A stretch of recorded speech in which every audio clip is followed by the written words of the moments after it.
My name is Scott Scherson, alongside Mr. Brandon Kay, who is basically Jets proud 100%. Sammy as well, in this case, our special guest, and Mr. JD Walker, who is a quiet Jets fan today. And welcome to the Sports Den on Zingo TV, channel 249 and 250. Kindly make sure to download the Zingo TV app on the app stores of iOS and Android.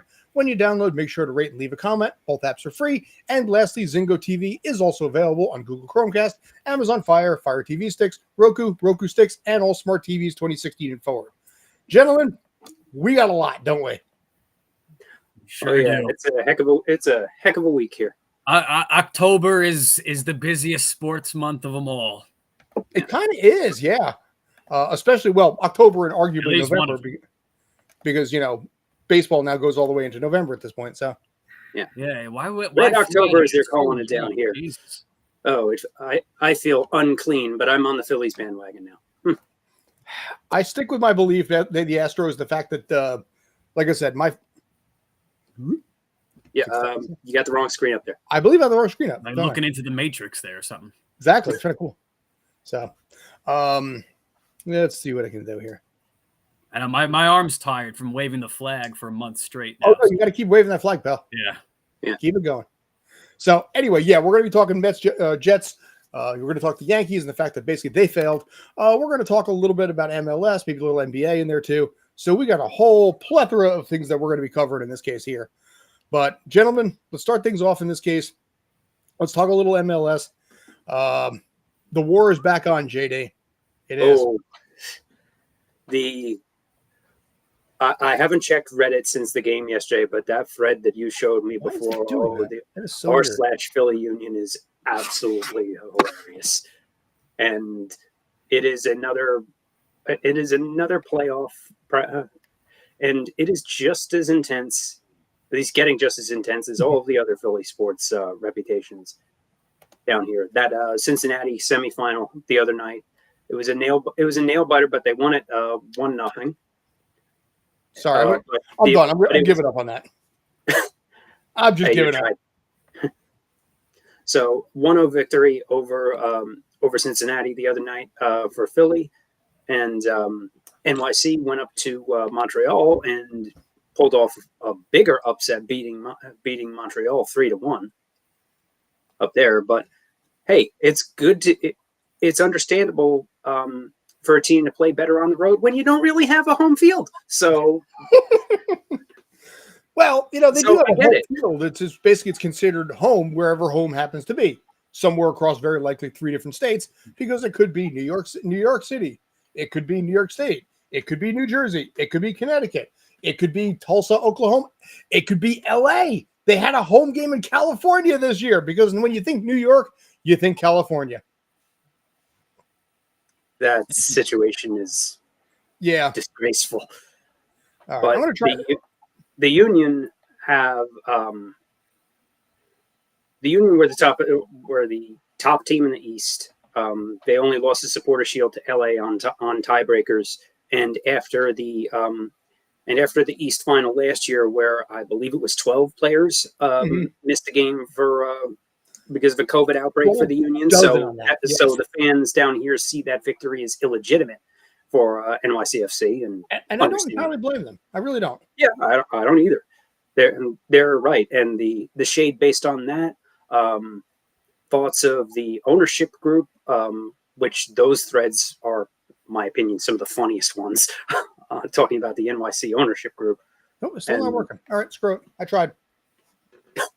Dude, I don't know what it is. Basically, there's a whole share option that's on this thing. And this isn't playing nicely tonight, I guess. I don't know why the Blazers this is doing it, but it's really pissing me off. So, anyway, go ahead. Yeah. So, this is actually the first time that the same two teams will be playing 2 years in a row in the conference finals since DC and Columbus played 3 years in a row in the late 90s. So It's been a while. You normally don't see really long while. It's been a while since we've had something like this. Both fan bases are going to be amped for it. 100%. The Union fans in Subaru Park are in full Philly form, as I like to call it, including the officiating in the game the other night it was clear that it was that ref's first playoff match, and it showed. And the Subaru Park crowd let out a hilariously vulgar sing-songy chant regarding the officiating, which I cannot repeat here. If you follow me on Facebook, you can see it there with my post of the article about the game. Basically, things that are not safe for NSFW in this case. But yeah, that's Philly being Philly, though. You know, Exactly. but here's the funny thing. Looking at this from the New York perspective, I think a lot of people in NYCFC Nation know that sometimes it's better to be lucky than good. You know, if you look at what happened with the New England Revolution, they had a 23-day layoff and were rusty. Then basically they went into Philadelphia and took down a COVID-depleted team of 12 different players. And as a result, pulled out a 2-1 win. I remember when I was there, there was some lady that was screaming drunk to the side, talking about how New York actually beat a third-string team. And it was kind of hilarious, not wrong, but hilarious. You know, and this is something that the Philadelphia Nation, Duke Nation, has been begging for. I think you sent me, or you sent me something off of Reddit about which team that they were looking for, rooting for in this case, and it was overwhelmingly rooting for New York because of what happened. Oh yeah, and they took out Montreal. Credit to that. That was a strong performance the last night. And they were able to really make some stuff happen. And now at this point have quietly won 5 games in MLS straight, 6 games overall, including Campeones Cup. So this might be a little bit of a closer match than I think people are prepped for. I think it will be a closer one. I could see it being close for a while and then opening up at the end. Mm-hmm. Andre Blake has been a machine. Goalie of the year, led the league in clean sheets for the Union. Had another one the other night, despite consistent pressure from the Cincinnati side. And while NYC's scoring is down since Tati Castellanos transfer, they're still formidable. But I'm sure the players are as amped up as the fans are for this because they see all the same stuff. Coach Curtin has gone on the record throwing some shade at the NYC ownership group. Possibly there is legitimate hatred between both these teams, and that's what makes a rivalry great. Now my question add all to the other stuff between New York City and Philly in general. In sports rivalries. I was hoping Dallas would win out west, so we would have a possibility of an NFC East final. Be it Philly or New York versus Dallas, but they lost to Austin last night, so it's Austin versus LAFC out in the West final. But we've all been waiting for this, and I'm pumped. And it's going to be very interesting because I put in the clearance to head down there. Got the link, thank you. So if I end up going, this is going to be interesting because you've been covering that team for months, covered NYCFC for 2 years, and we may be not side by side here. So, Sammy, I want to talk to you. If things go down, I will loudly announce my disassociation from you. The same as another writer who in a football chat said he was. He's a Bucks fan. I won't name the writer, but he said he's a Bucks fan, and he loudly announced that he hated the Eagles. So I was just like, nope, I'm not with this guy. Let me get away from you before kill this guy. Leave me out of this. 3 times did you deny your knowledge of Jesus? Basically, but Sammy, in this case, because you're a Red Bull fan, so you're going to say, I think, have no skin in this game, but also at the same time, a lot of it, because you are dead smack in the middle of 2 of these teams here. So I'm curious to kind of get your thoughts a little bit here, if you don't mind. I'm going to try this one more time, by the way. So the one thing that I like that makes the MLS interesting, especially in the playoffs, is the new format that's changed. Remember before it used to be home and home. The playoffs, you have to play 2 games, and now that it's just 1 game, anybody could win. Once you hit the playoffs, any team could win. A team that's 6th seed could beat the 2nd seed or the 1st seed. That being said, yeah, I have to agree with regarding the whole NYCFC ownership and things of that nature. Given that, but if you look at it, it's similar in some cases like the Red Bulls because they have multiple teams. Yeah, we don't know if their priority is that team. It's a feeder, so I'm really impressed with what Philadelphia's done. Like I said, I only see usually the Red Bull games, but reading about the union, what they've done, the ownership, how they built it, they have a very good business model, how it's been done. They don't overspend. They have academies. I know people in my area that work directly with them with their union academies. I mean, my daughter participated in some of these trainings, through the union. So she did meet some of the players. They have a very good academy program. Yeah, so great academy program. Whereas the Red Bulls of the world, the NYFCs, ownership is different. They're multi-billionaires, but you don't feel like it's built the same way like the union is. It's definitely the case. So I'm thinking, if it's gonna be in Subaru, I'm thinking that the union's gonna win. Mm-hmm. But like I said, anything could happen when it's just one game. Mm-hmm. Yeah. And NYFC already has the experience. They won the cup last year, so they have the experience. So, and all the games have been close. Even in the playoffs, 2-1, 1-0. So it could be a toss up. There haven't been blowouts. Yeah. So I'm not rooting for it neither. Like I said, but if I, as a neutral, I could see the union winning. And I the union have the equivalent of like a. Sorry, go ahead, Scott. No, please. The union are almost the equivalent of a Moneyball operation. They're like it's money similar to Moneyball philosophies. For MLS. Where they emphasize a lot of homegrown talent, bringing in cast-offs or up-and-comers from other leagues. Daniel Gazdag, was second in the league in scoring. He came from, I think, a second-tier Hungarian league, out of nowhere, and blew up this year. Their homegrown programs are very good. Brandon Aronson came through the Union Academy. He's now playing for Leeds United in the Premier League. So it's already showing results.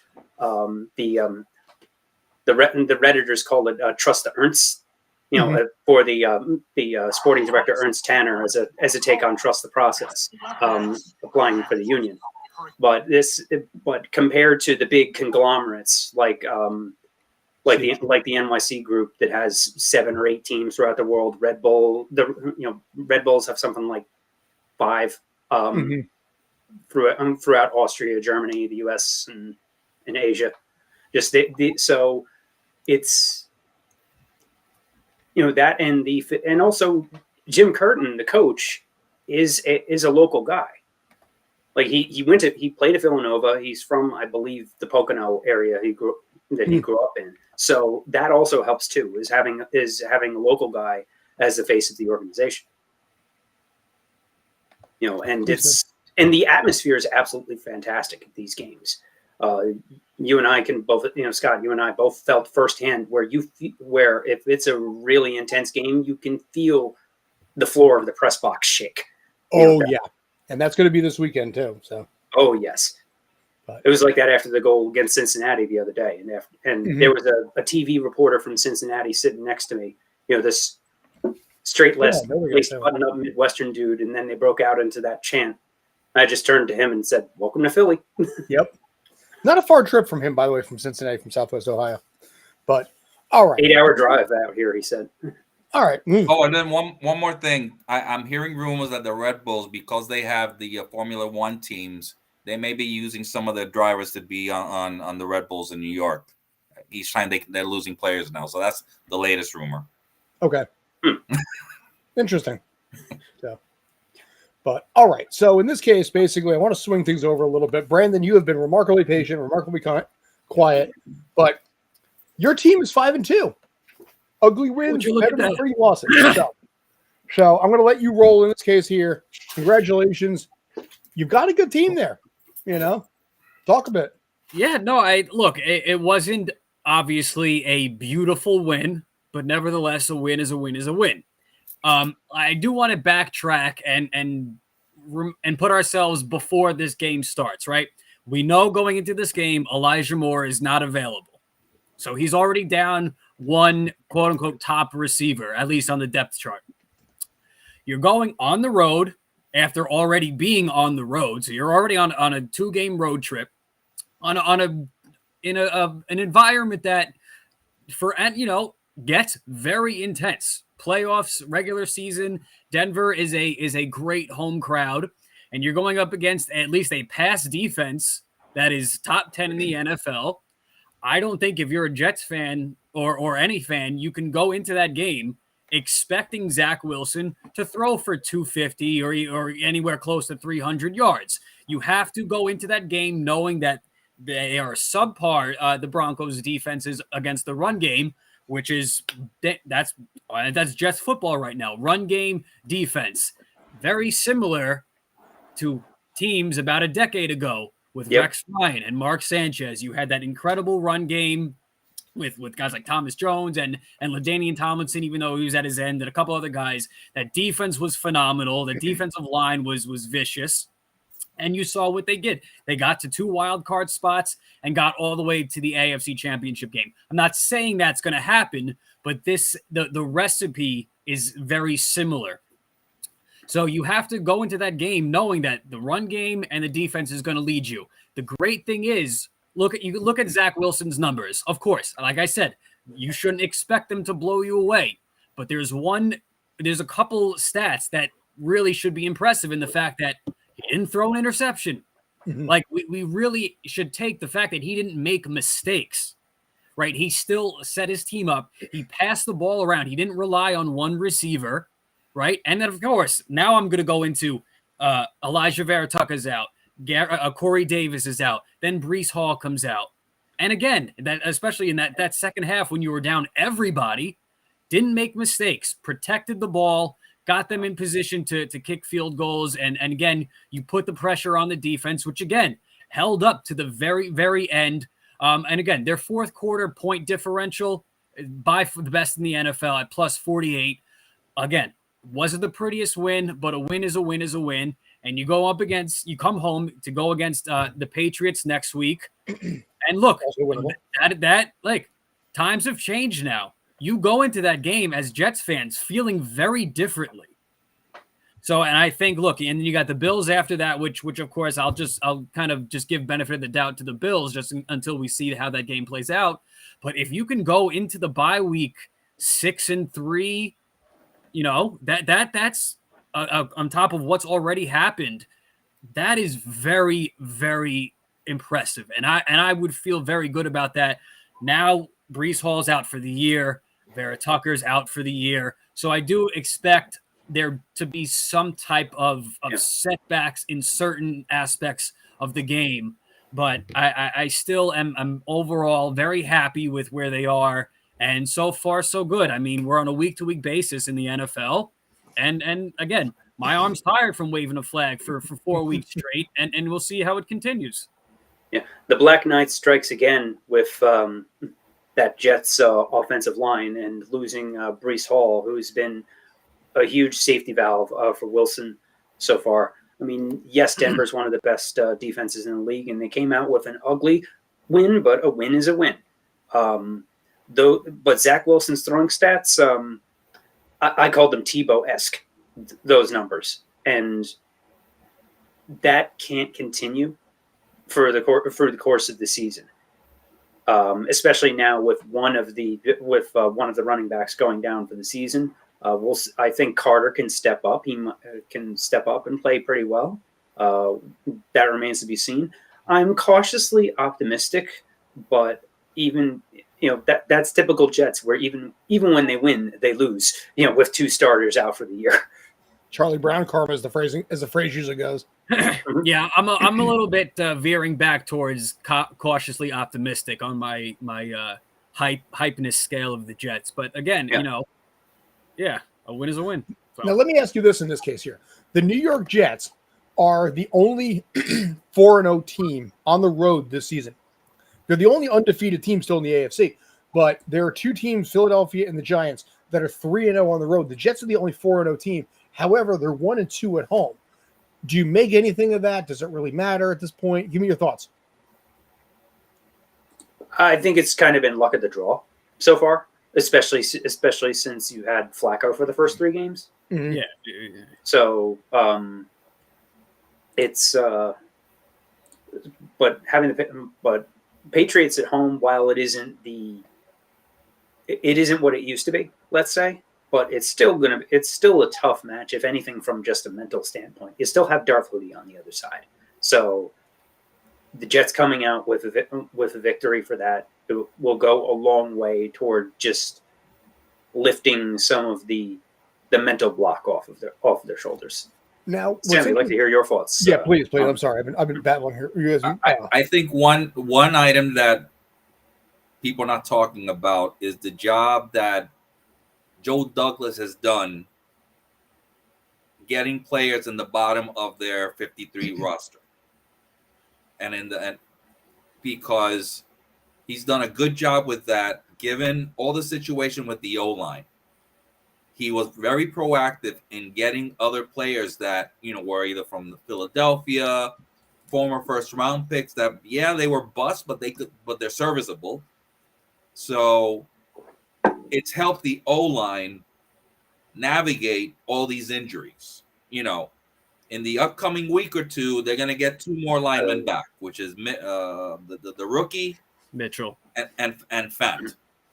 So that's going to help as well. So now you're talking about concern. I don't have, there's going to be consistency issues. And here we go again. Now another new line to start with. But that being said, the way he's helping the back end of the roster, nobody's talking about it right now, number one. Keep in mind last year also, they lost to Denver 24-0. And look at the turnaround in Denver. So you have to be impressed, but it's also the depth of the roster that has helped this team and the picks.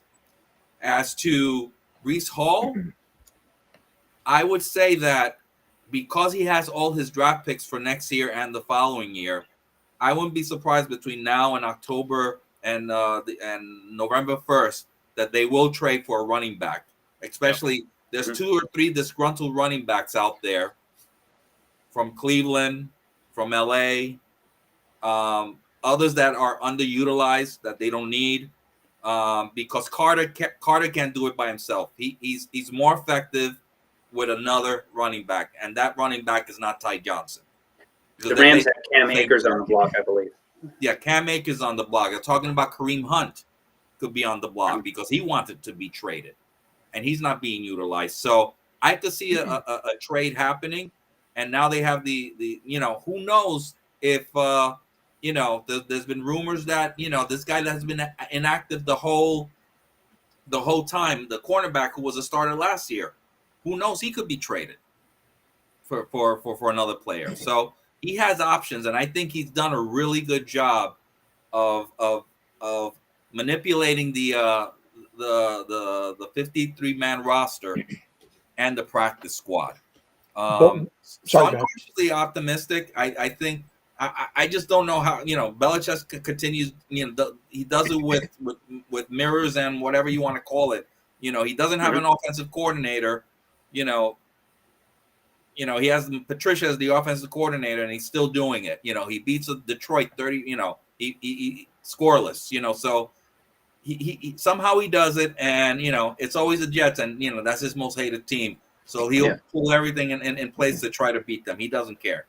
But the one He'll find another lacrosse player from Monmouth to throw out there. Yeah. And the one thing, though, that actually I think is also encouraging for Jets and Giant Nation is the rest of the league is seeing the growth that has happened very quickly with both of these teams. So it becomes a much more enticing free agent spot in the offseason because they see the growth. They can see the glitz and glamour of New York City if that works for them in this case, but they don't see the perennial failure that those two teams have been for so long, that it gives them a chance to be like, you know what? This is a team on the rise. This is a team that I want to play for because I think this team can get to a Super Bowl. And it's a weird feeling because Joe Judge talked last year about how he's constantly feeling calls from players who constantly want to play with, in here in New York. Why? Now there's a reason why. So now those calls are legit. Last year was a load of crap, but this year and going forward, good records, good growth, and a young team can entice a lot of people throughout the league to want to come here.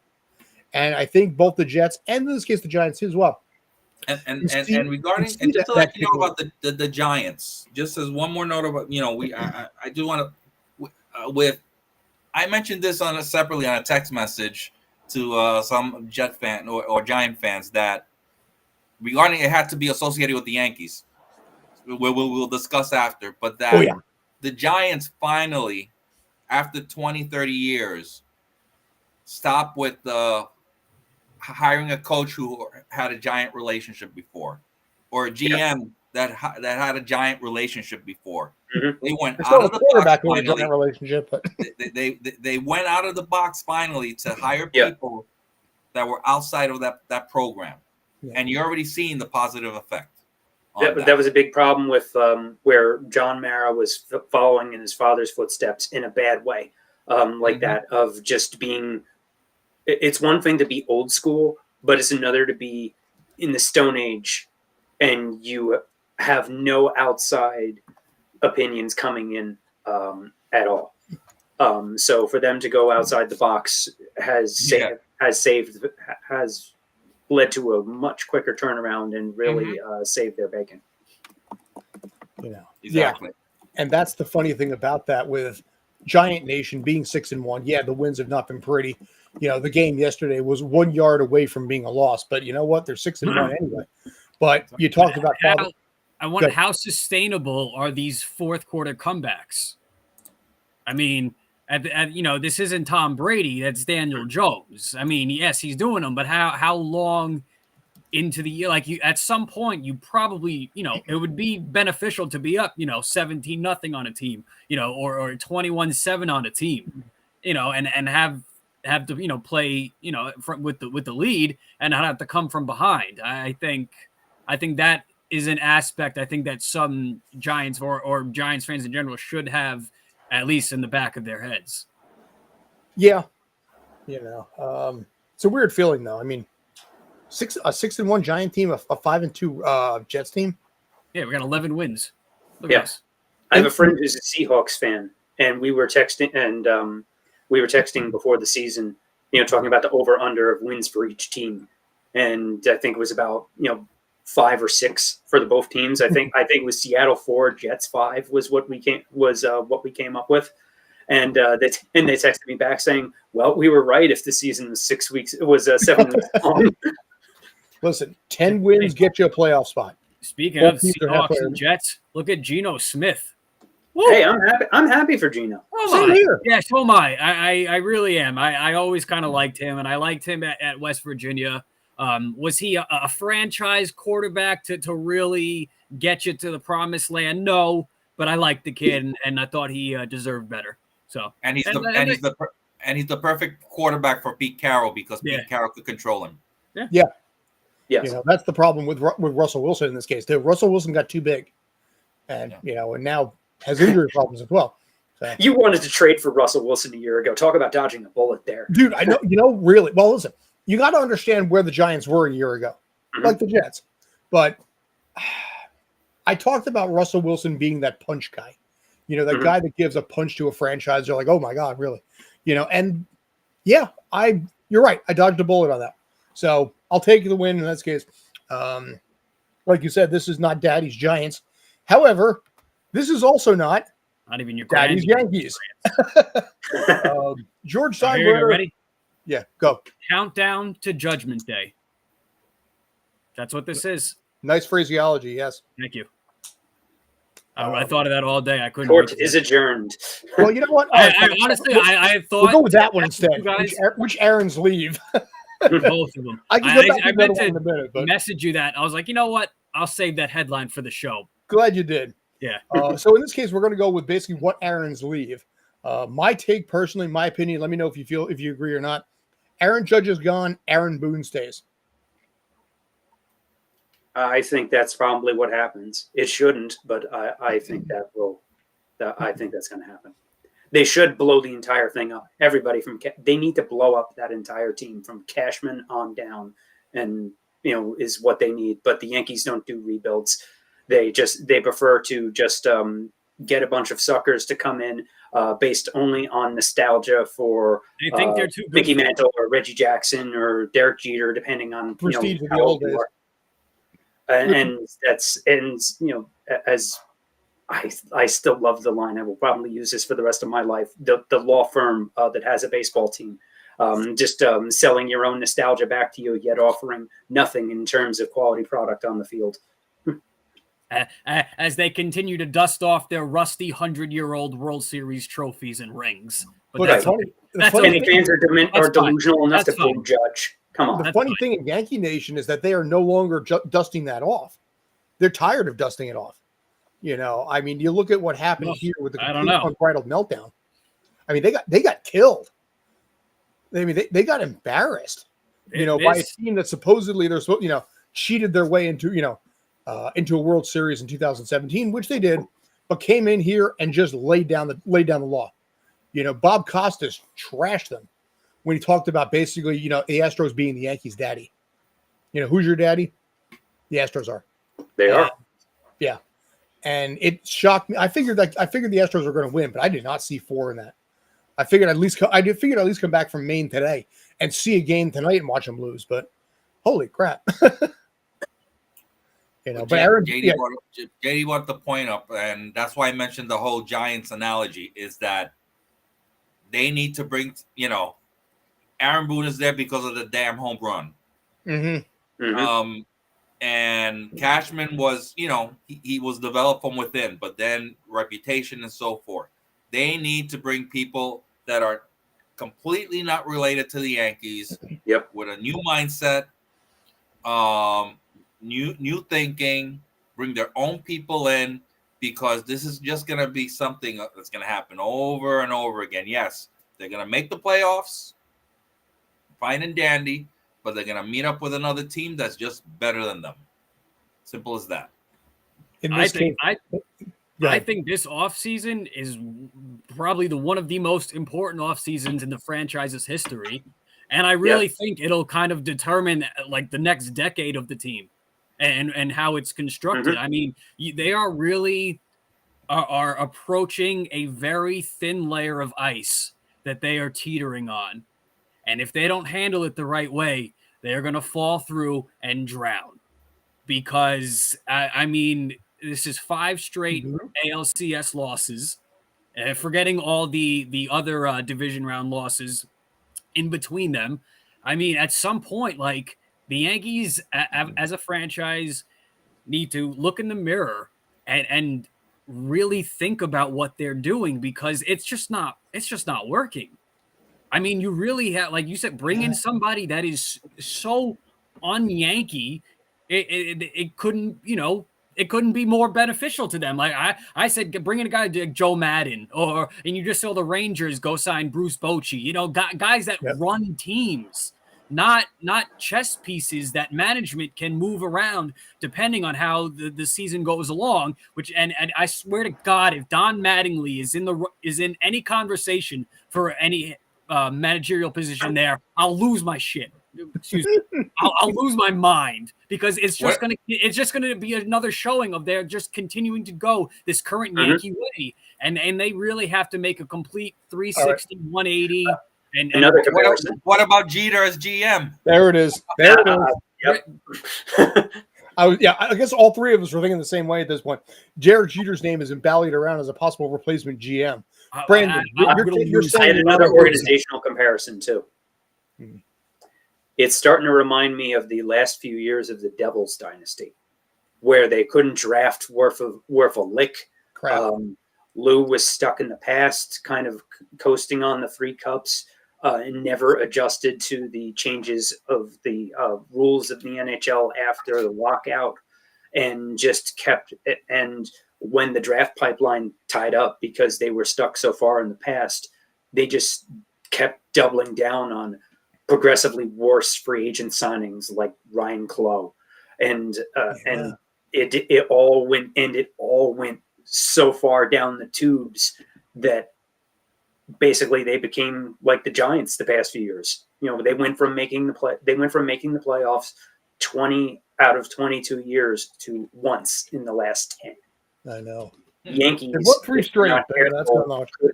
I don't think the Yankees will fall that much, but and most importantly, they're losing the buzz to the Mets. Yep. They could lose the city, which they haven't done since the 80s. Could you imagine if the Mets actually moved on to the World Series with all this? Who was the last Big Four team out of the 9 New York Big Four sports teams to participate in any kind of championship game or series? That would have been the Mets in 2015. Yeah. Last time anybody won was the Giants in 2012. Of the Big Four in this case. I know what you meant there. Yeah. The Mets were the last one, and then prior to that was the Yankees. Well, I would say we talked about the Giants. But yeah, the Yankees in 2009. Rangers and Devils. The Rangers. Yeah, Rangers, yeah. That just 12 and 13 right. or 12 and 14. Yeah, you're right. So you mentioned that, and I saw the rumor about Judge potentially going to the Dodgers now. Yeah, go ahead, Brandon, on that one when you're done. moving Betts to second base, which is not surprising because in the world for the WBC, that's where he's going to play. And willing to let Trey Turner walk. Mm-hmm. Which I could have seen them doing regardless of Judge. So do you think he will take less money to play in LA, given the landscape of the Yankees? If he's seeing, well, there's nothing coming up the pipeline. Look at the lineup that I'm going to have for the next 2 to 3 years versus the lineup that the Dodgers are going to have. They're much smarter with their minor leagues. They're much smarter with free agency.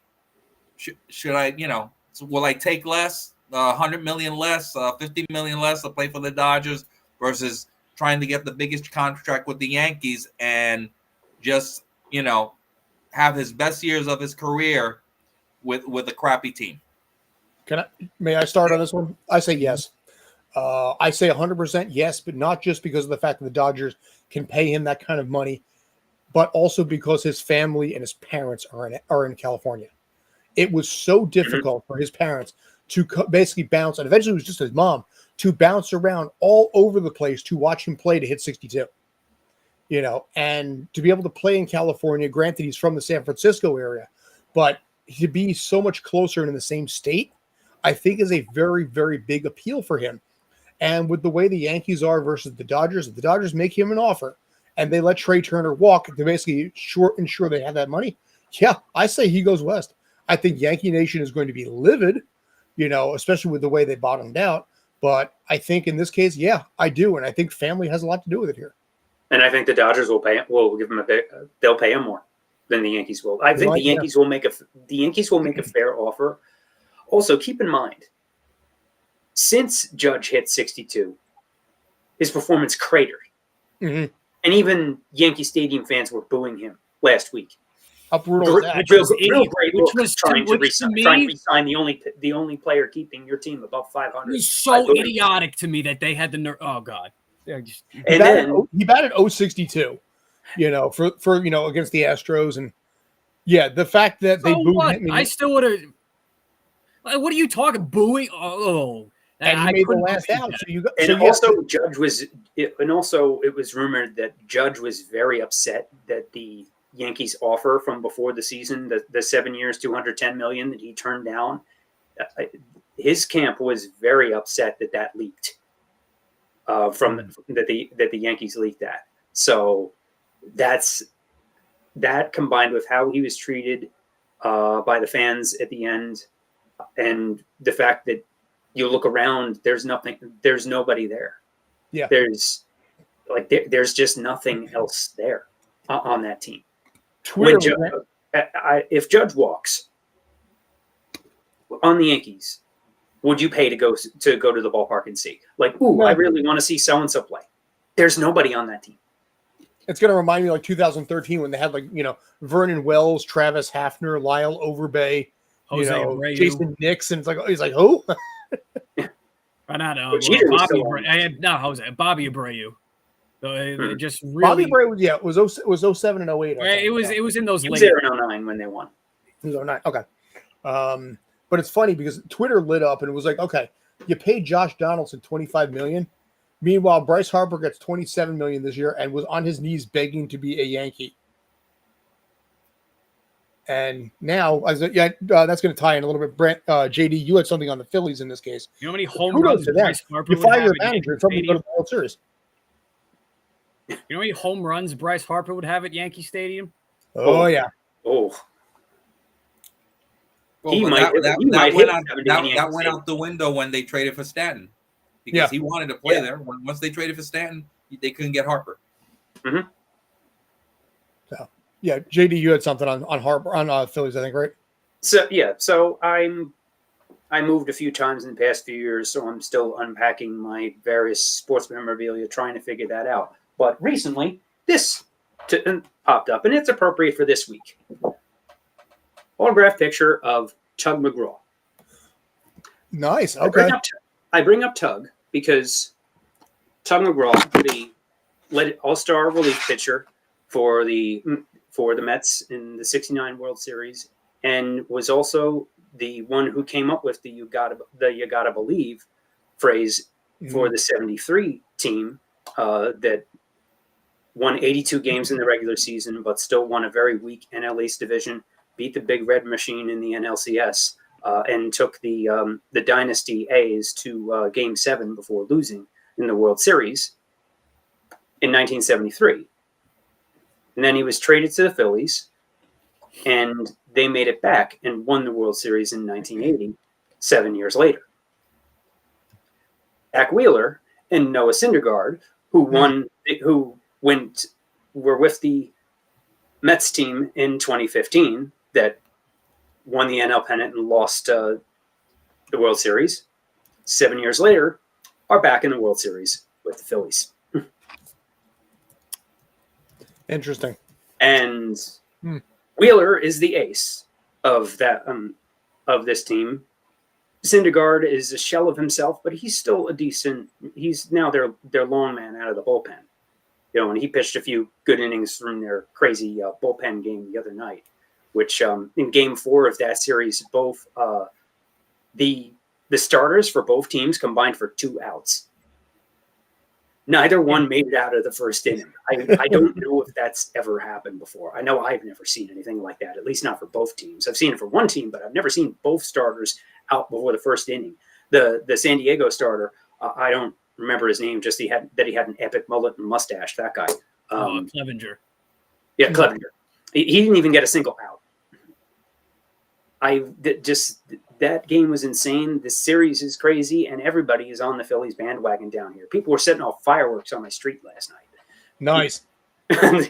Well, it's funny because you got a Phillies team that's going to the World Series. You got a Union team that's one game away from going to the finals. You've got the Eagles, the only unbeaten team in the NFL right now. It's 6-0.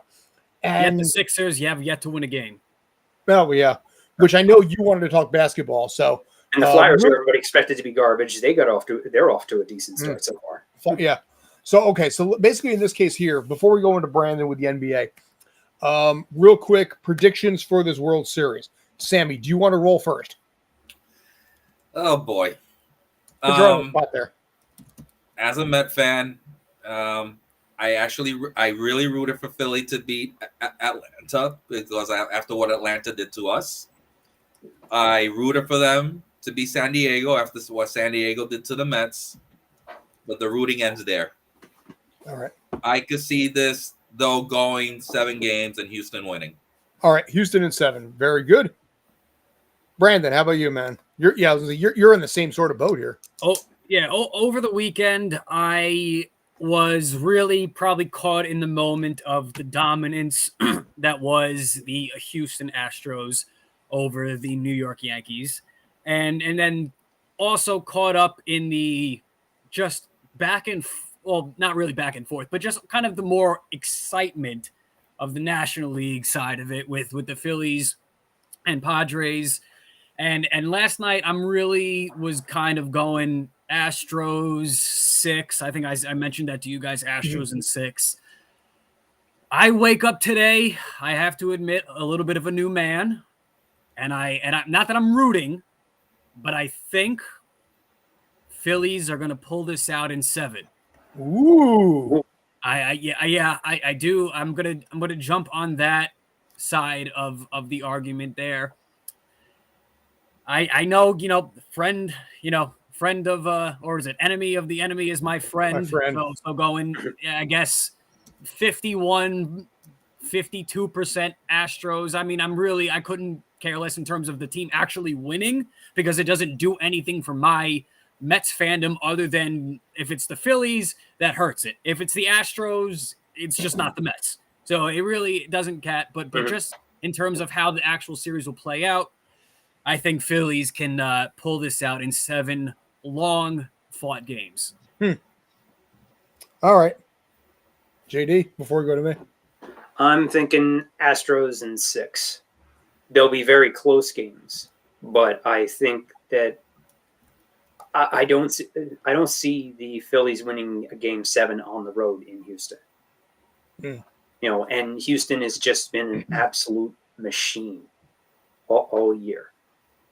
For the fact that both teams have a few days rest, to reset their pitching going into the World Series, since both teams were short, that means they'll both have momentum interrupted. But when they figure it out, it could go either way. But the Astros have been on the warpath, and it's trash can cheating and all aside, it is hard to root against Dusty Baker. He's the most interesting man in baseball. There was a fantastic piece on him in The Athletic with just quote after quote of Dustyisms and crazy stories, and just he's phenomenal dude, and just one of the nicest guys in baseball. Thoughts about the rest of the Astros aside, but I'd be happy that's what takes away my feelings of hatred of the Astros as a whole. But while Dusty did win a ring as a player with the Dodgers in '81, beating the Yankees, ironically enough, just Dusty, he's been so close as a manager and just never got it. Oh, okay, cool. So although I would like to see the Phillies win just to see the craziness of what happes with Philly championships now that I live down here. And also board up your windows. Yeah, while I live out in the suburbs, but it'll the cities for sure. As I was as our editor said, Crisco, the light poles, the Phillies win. I want to see if they would do a Phillies and Union joint victory parade, or do they do 2 parades? That's something I'd be curious. Probably 2, I think. It's very funny. I did notice this looking at the schedules. In between, so the World Series starts Friday.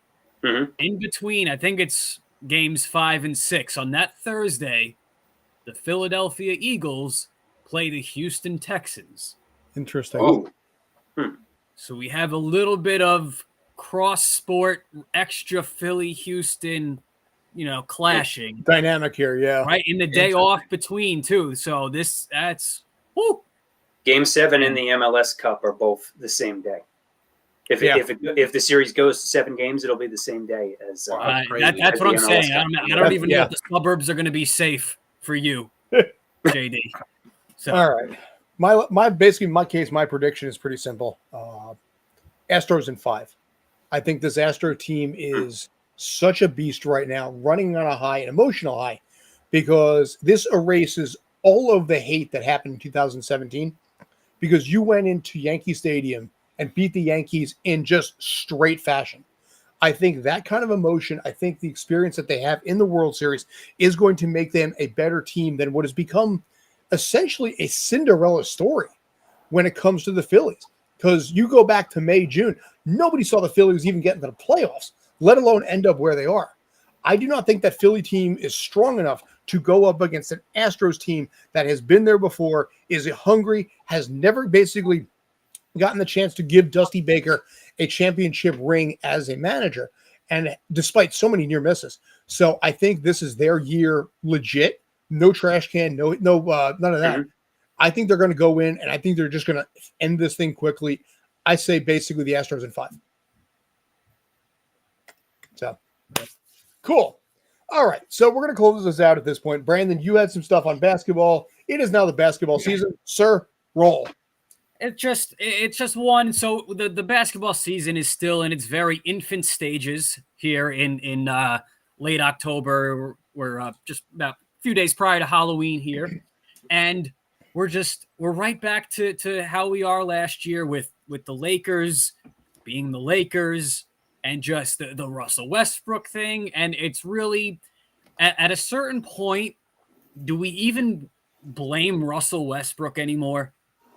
And I think no. Like, it's really gotten to a point where I'm almost defending him just because of the position and the puzzle that him as a piece doesn't fit in, and that the Lakers have really put him in. I think they are so terribly owned.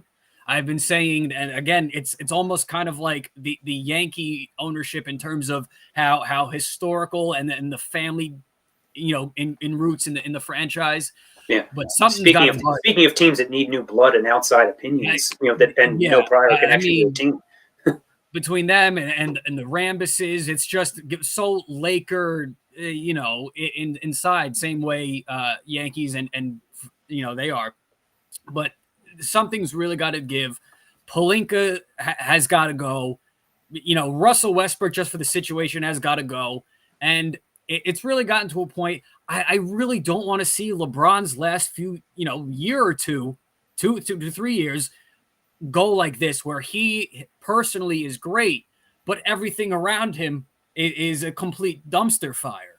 I mean, that's not enjoyable to me. And I think it's really what I see on social media, just how everything is LeBron's fault and just all the criticism for him. And don't even get me started on the Jordan side of it. And Jordan this and that. It's that argument I can have on my own show for hours. But I just think at a certain point, like something has got to give with that team. And I don't want to see LeBron's kind of last couple of years really go out in this fashion.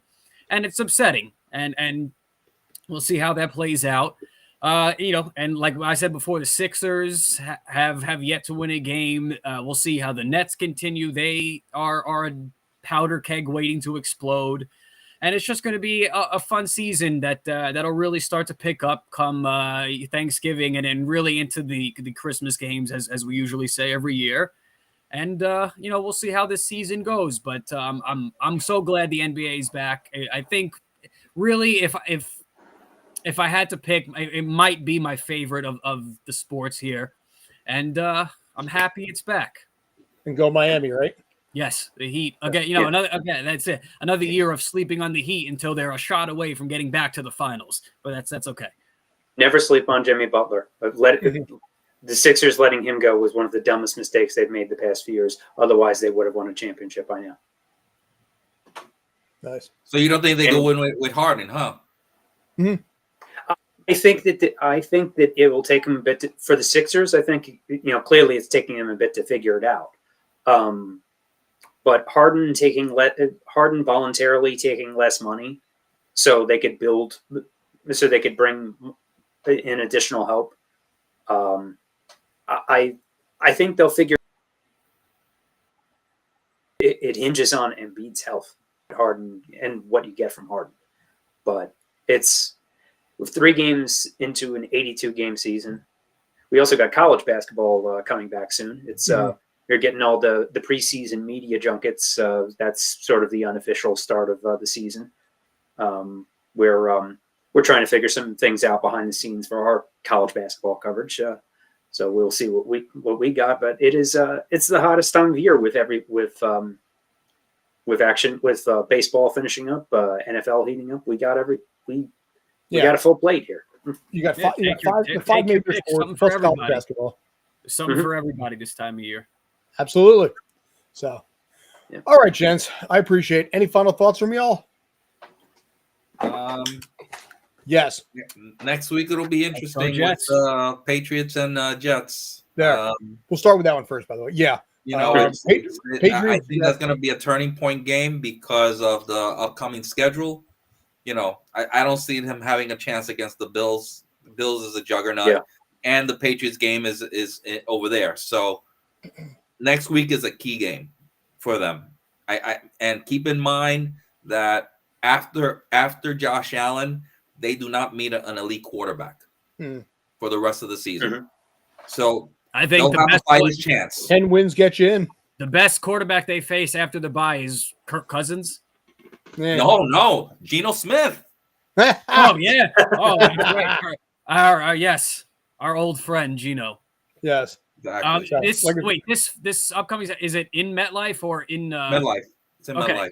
And then they have at New England out of the bye. So pivotal. Props and respect to the guy coming back from Maine today. Props and respect to the guy in Massachusetts. When we stopped off at the rest stop, there were so many Patriots fans in Patriots jerseys, and one Jets fan walked boldly into this rest stop in Massachusetts. That's me. Full hat, full shirt, full end. I really do. Respect. That is a brave move to make. But when you're 5-2 and your rival's 3-3, you can get away with it a little bit. So, all right, JD. Brandon, was that you up in Maine doing that? No, not this time. But when I do go up there, I really do. This dude had a big beard. Big dude. This dude was like 6'4", like 220 with a giant beard. You wouldn't want to mess with him regardless. Okay. I'll admit. All right, so he can pull that off. Oh yeah, but it was still one of those things. It's like, you know what? I respect the baller move on that. Because that's a dangerous territory. It's almost like going into NYC, wearing an NYCFC jersey in Philadelphia this weekend. But before that game, though, JD, pull out your Pringles. Join us on Saturday on YouTube, on the Cinema channel, youtube.com/StreamPunkCinema. We are raising money for charity, the Hellraiser fundraiser, watching 3 horror movies, and we will be putting ourselves in various forms of pain for each donation that comes in. For each $20, we eat something hot. This is my choice. What flavor is that one? It is the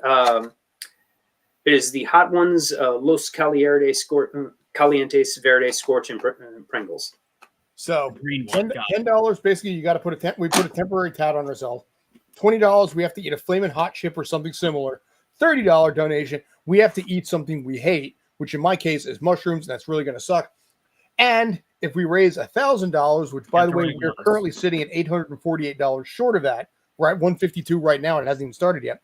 If we raise $1,000 to the charity, which is From We Can't to Weekend, which is a charity which provides after-school programs and programs like that for kids with special needs, if we raise $1,000, I will cosplay in an outfit of your choice.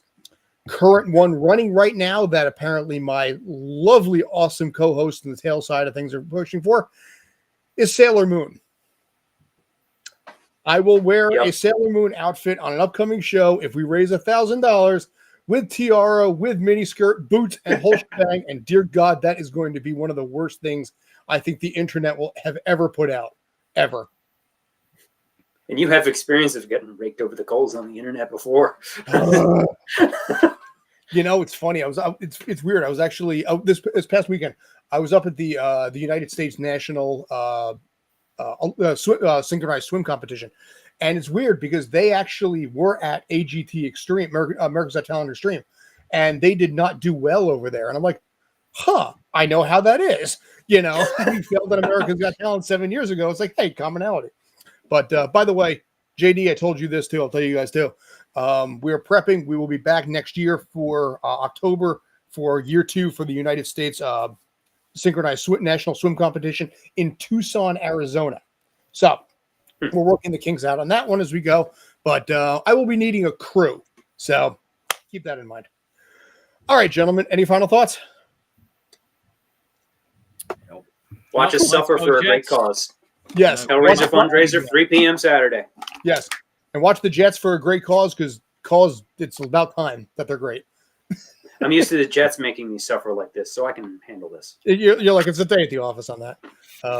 But yeah, so basically, like I said, those two are things that happen. Yeah, thanks as always for tuning in. I appreciate it. Have a great day. You guys are awesome. And thank you, Sammy, for coming on. I appreciate you, man. Anytime. You're always welcome. And of Thank course, you. JD, Brandon, thank you guys as well. Take care. Have a great day. Woo!